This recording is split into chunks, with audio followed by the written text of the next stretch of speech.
Hello dear students, આજે આપણે direct ઇનડાયરેક્ટના part 2ને જોવાનું છે અને એમાં પણ આપણે એસર્ટિવ સેન્ટેન્સીસને ભણવાના છે. એસર્ટિવ સેન્ટેન્સીસ એટલે થાય વિધાન વાક્યો. ખાસ ધ્યાન રાખજો, આપણે ફર્સ્ટ લેક્ચરની અંદર બધા રૂલ્સને આપણે જોયા, બરાબર. હવે આપણે આજે જોઈશું અસર્ટિવ સેન્ટેન્સીસ. અસર્ટિવ સેન્ટેન્સ કોને કહેવામાં આવે છે? તો સામાન્ય રીતે હકાર કે નકાર વાક્યને નકાર વિધાનને એસર્ટિવ સેન્ટેન્સ કહેવામાં આવે છે, બરાબર.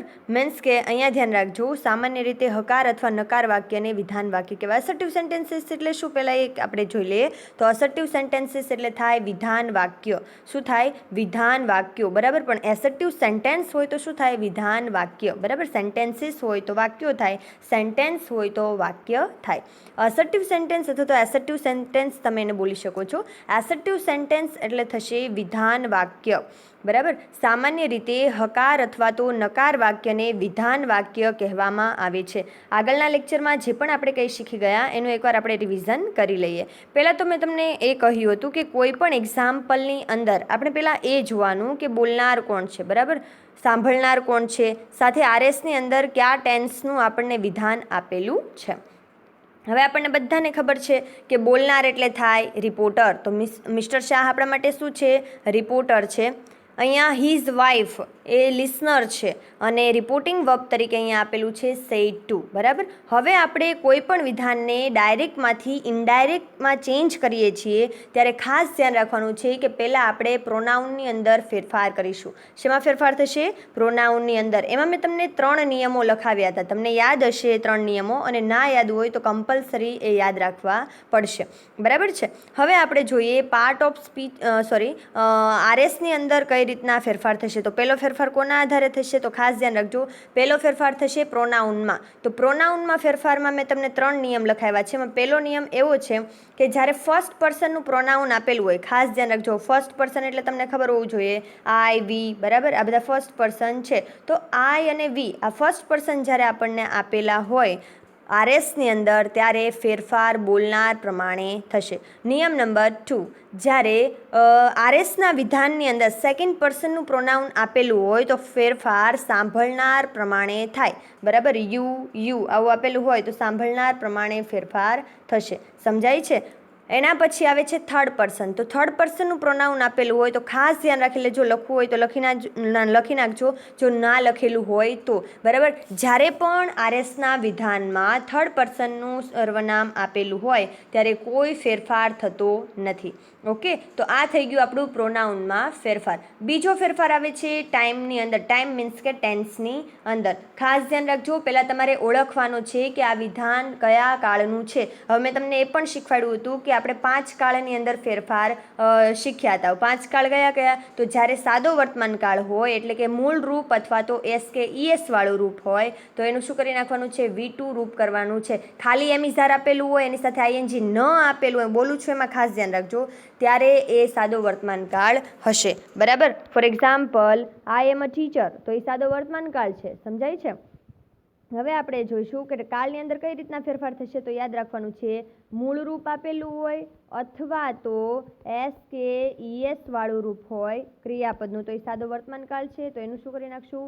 V2 આપણે કરવાનું છે. ખાસ ધ્યાન રાખજો, સાદા વર્તમાનનું થશે સાદું ભૂતકાળ. એના પછી ચાલુ વર્તમાન કાળ. ચાલુ વર્તમાન કાળની અંદર આવશે એમ, ઇઝ, આર પ્લસ આઈએનજી. મેં તમને આગળ એ કીધું, તમને જો ટેન્સનું સ્ટ્રક્ચર યાદ ન રહે, ટેન્સની વાક્યરચના યાદ ન રહે તો આ કોઈ ઝંઝટ અત્યારે કરવાની જરૂર નથી. તમારે માત્ર એને તમે વર્બથી પણ ઓળખી શકો છો, બરાબર છે. તો એમિઝાર પ્લસ આઈએનજી જ્યારે વિધાનની અંદર આપેલું હોય ત્યારે એનું ઇનડાયરેક્ટમાં ચેન્જ કરતી વખતે ચાલુ વર્તમાન કાળ છે તો એનું થઈ જશે ચાલુ ભૂતકાળ. તો એમિઝાર પ્લસ આઈએનજીની જગ્યાએ થઈ જશે વોઝ વેર પ્લસ આઈએનજી. શું થઈ જશે?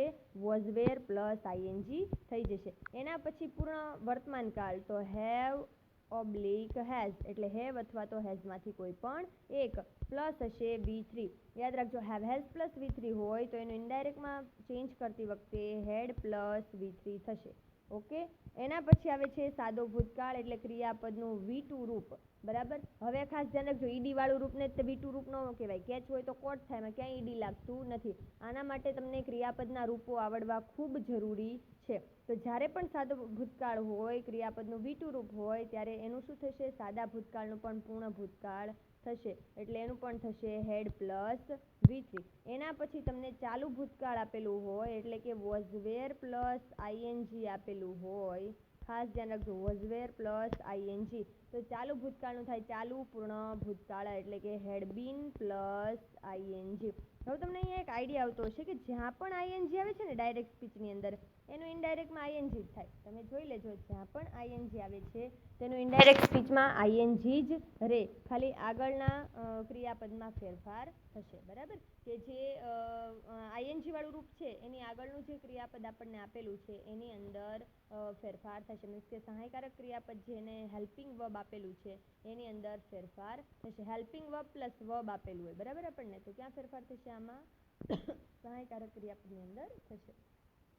હવે આપણે જોવાનું છે આની અંદર સેન્ટેન્સ થ્રુ આપણે એને સમજીએ. નિયમો આપણને ક્લિયર થઈ ગયા, કઈ રીતે ફેર કરવાનું છે. પાર્ટ્સ ઓફ સ્પીચના જે ફેરફાર છે પણ તમે પાકા કરી નાખ્યા હશે. બરાબર? મેં તમને આગળ બધા નિયમો મોકલેલા છે, તમે વાંચીને જ તે બધા લેક્ચર જોજો એટલે તમને આઈડિયા આવી જાય. હવે અહીંયા આપણે એક્ઝામ્પલ થ્રુ આને સમજવાનો પ્રયત્ન કરીએ. પહેલું આપેલું છે, mister Shah said to his wife. હવે તમને ખ્યાલ છે બોલનારમાં કોઈ ફેરફાર થાય નહીં. બરાબર? તો મિસ્ટર શાહનું મિસ્ટર શાહ રહેશે. પરંતુ સેડ ટુ આ શું છે આપણા માટે? તો યાદ રાખજો, આ રિપોર્ટિંગ વર્બ છે. હવે જ્યારે કોઈ પણ વાક્ય, વિધાન વાક્ય આપણને આપેલું છે, મીન્સ કે અસર્ટિવ સેન્ટેન્સનું કોઈ વાક્ય છે, ત્યારે આપણે ખાસ ધ્યાન રાખવાનું છે કે સેડ ટુની જગ્યાએ પહેલો ફેરફાર આપણે શું કરવાનું છે? ટોલ્ડ. સેડ ટુની જગ્યાએ શું આવશે? ટોલ્ડ આવશે. સાંભળનાર એમનું એમ જ રહેશે, આમાં કોઈ ફેરફાર થશે નહીં. હવે આપણે જોવાનું છે mister Shah said to his wife. બરાબર? એના પછી ડબલ ઇન્વર્ટેડ કોમાને કાઢીને બે વાક્યને જોડવા માટે આપણે સંયોજક ધેટનો ઉપયોગ કરીશું.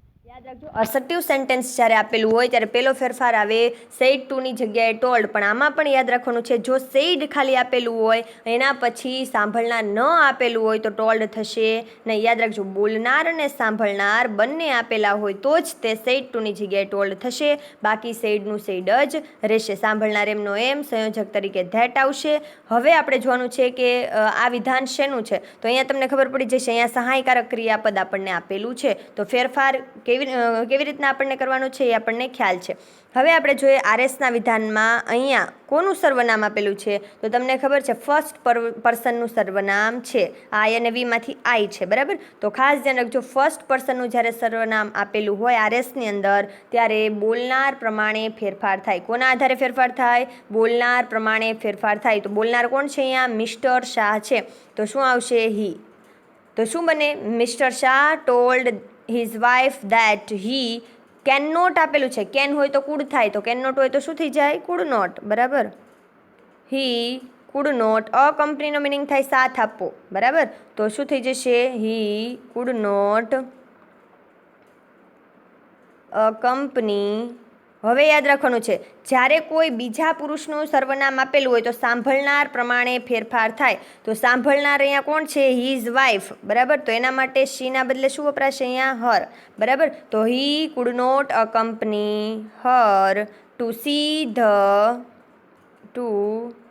સી ધ ડ્રામા ટુડેની જગ્યાએ શું થશે? That day. યાદ રાખજો, ધેટ ડે. ફરી એકવાર બોલી જાઉં છું. Mister Shah told his wife that he કેનોટની જગ્યાએથી જશે he could not accompany her to see the drama that day. Clear? Okay.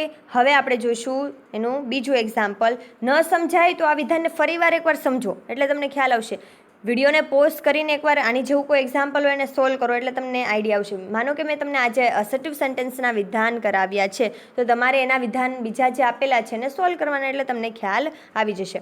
હવે જુઓ, કાજલબેન સેડ ટુ હર્સન. અહીંયા બોલનાર અને સાંભળનાર બંને આપેલા છે. યાદ રાખવાનો છે નિયમ, પહેલો ફેરફાર થાય સેડ ટુની જગ્યાએ ટોલ્ડ. ઓકે. હવે એના પછી હર્સનનું હર્સન, સાંભળનાર એમનું એમ, સંયોજક તરીકે શું આવશે? ધેટ. કોમા અને ડબલ ઇન્વર્ટેડ કોમા નીકળી જશે. ટેન્સ કયો છે તો આઈ પછી સીધું V2 આપેલું છે, પેનું પેડ થાય ને, બરાબર. તો આઈ પછી શું આપેલું છે, પેડ, એટલે કે V2 ફોર્મ આપેલું છે. તો V3 એનું શું થશે, પેડ જ થાય. પણ યાદ રાખવાનું છે, જ્યારે સાદો વર્તમાનકાળ આપેલો હોય ત્યારે સાદો ભૂતકાળ જ્યારે આપેલો હોય ત્યારે કરતા પછી V2નું રૂપ આપેલું હશે તો નિયમ મુજબ હેડ પ્લસ V3 થાય, એટલે પૂર્ણ ભૂતકાળ થાય. યાદ રાખી લેજો, જ્યારે પણ સાદો ભૂતકાળ આરએસની અંદર આપેલું હોય તો એનું પૂર્ણ ભૂતકાળમાં વિધાન ચેન્જ થશે. સમજાય છે? તો આપણે આને ફેરવીશું તો કઈ રીતે ફરે, સેડ ટુની જગ્યાએ શું થઈ ગયું, ટોલ્ડ, અને અહીંયા થઈ જશે ધેટ. હવે જ્યારે પ્રથમ પુરુષનું સર્વનામ આપેલું હોય તો બોલનાર પ્રમાણે ફેરફાર થાય. તો અહીંયા કાજલબેન બોલનાર છે તો શું આવશે, શી, બરાબર. હવે અહીંયા V2 આપેલું છે તો V2ની જગ્યાએ શું આવશે, સાદા ભૂતકાળની જગ્યાએ પૂર્ણ ભૂતકાળ, એટલે હેડ પેડ. ક્રિયાપદના રૂપો આવડવા ખૂબ જરૂરી છે, યાદ રાખજો. હવે યોર ફીઝ એટલે તારી ફીસ, તારી એટલે કોની, એમના છોકરાની, બરાબર. તો એમના છોકરાની આપણે કેવું હોય તો શું થાય, તો શું થઈ જશે, તેની ફીઝ એટલે હીઝ, બરાબર. તો શું થઈ જાય, હીઝ ફીસ ટુ તેના ટીચર, તેમના છોકરાના ટીચર, એટલે પાછું આવશે અહીંયા હીઝ ટીચર. યસ્ટરડેની જગ્યાએ થાય ધ પ્રીવિયસ ડે. અને જો મારે પ્રીવિયસ ડે ન લખવું હોય તો હું બીજું શું લખી શકું, ધ ડે બિફોર. ખાસ ધ્યાન રાખજો. તો શું થાય, કાજલબેન said to her son that she had paid his fees to his teacher the previous day. Okay, એના પછી આપણે જોઈશું થર્ડ સેન્ટેન્સ, એટલે કે ત્રીજું વાક્ય. માય અંકલ સેડ ટુ મી. આમાં પણ બોલનાર અને સાંભળનાર બંને આપેલા છે. ખાસ ધ્યાન રાખજો, બોલનાર અને સાંભળનાર બંને અહીંયા આપણને આપેલા છે. My uncle said to me, said ટુની જગ્યાએ થઈ જશે ટોલ્ડ, અહીંયા ધેટ લાગશે, બરાબર. હવે અહીંયા જુઓ, શેલ પ્લસ મૂળરૂપ એટલે સહાયકારક ક્રિયાપદનું વિધાન આપેલું છે. તો નિયમ મુજબ શું બનશે, શેલ કે વિલ હોય તો વુડ બની જાય. શું બને, વુડ, બરાબર. તો અહીંયા ખાસ આપણે યાદ રાખવાનું છે, કોના પ્રમાણે ફેરફાર થશે, ફર્સ્ટ પર્સન આપેલું છે તો બોલનારના પ્રમાણે. તો માય અંકલ એટલે એના માટે શું વપરાશે, હી, શેલનું થઈ ગયું વુડ.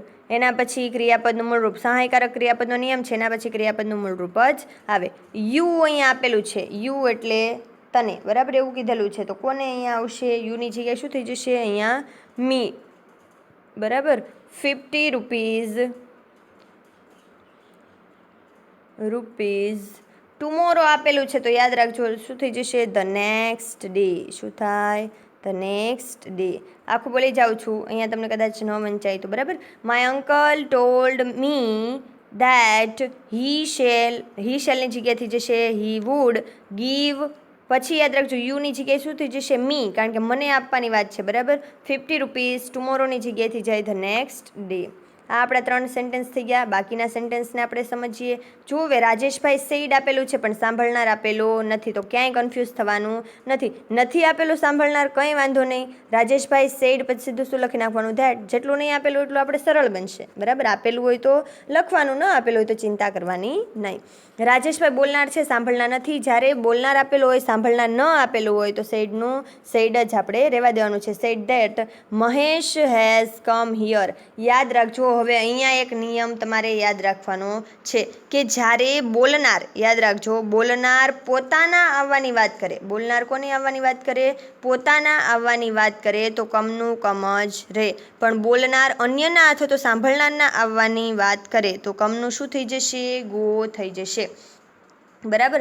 બોલનાર પોતાના આવવાની વાત કરે તો કમનું કમ જ રહે, પરંતુ બોલનાર સાંભળનાર કે અન્ય કોઈના આવવાની વાત કરે તો કમનું ગો થશે, એ ભૂલાય નહીં. અને યાદ રાખજો, કમ હોય તો એનું V2 કેમ થાય, એનું V3 કમ થાય. પછી જ્યારે ગો હોય તો ગોનું V2 વેન્ટ થાય અને V3 ગોન થશે, એટલે એ મુજબ ફેરફાર થાય. તો રાજેશભાઈ સેડ ધેટ, હવે મહેશનું તો અહીંયા મહેશ જ રહેશે, એમાં કોઈ ફેરફાર થશે નહીં. જો અહીંયા સર્વનામમાં ફેરફાર ક્યાંય થતો નથી, બરાબર. તો શું થઈ જશે, અહીંયા મહેશ હેઝ કમની જગ્યાએ શું થઈ જશે, યાદ રાખજો, અહીંયા બોલનાર કરતાં કોઈ અન્યના આવવાની વાત કરે છે, ખાસ ધ્યાન રાખજો. તો શું થશે, કમનું ગો થઈ જશે.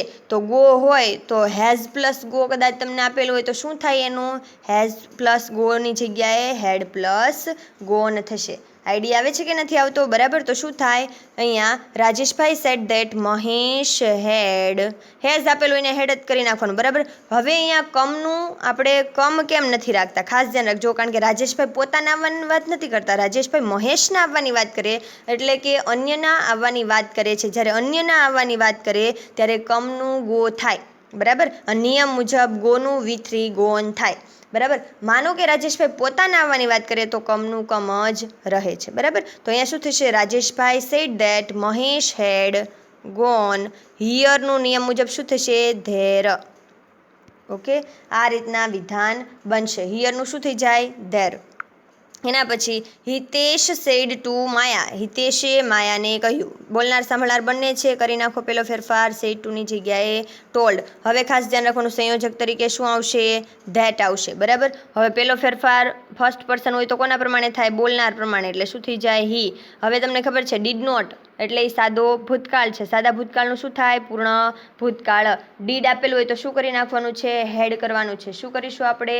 હેડ. બરાબર. તો અહીંયાથી જશે હેડ, નોટનું નોટ જ રહેશે. હવે ખાસ ધ્યાન રાખવાનું છે, સાદા કાળ હોય ને એમાં નકાર વાક્યમાં એના પછી ક્રિયાપદનું મૂળ રૂપ આવે, પણ પૂર્ણકાળમાં એવો નિયમ લાગુ પડતો નથી. પૂર્ણકાળમાં તો V3 જ આવશે. તો ગીવનું શું થઈ જશે? ગીવન. શું થાય? ગીવન. હવે યાદ રાખજો અહીંયા બીજો પુરુષ છે એટલે સાંભળનાર પ્રમાણે ફેરફાર થાય. તો માયા માટે શું થઈ જાય? હર. શીનું હર થાય ને. બરાબર. અને એના પછી માય ઈમેલ આઈડી, માય એટલે કોણ કહે છે? હિતેશ એવું કહે છે, તો એના પ્રમાણે શું થશે? હીનું હીઝ થશે. બરાબર.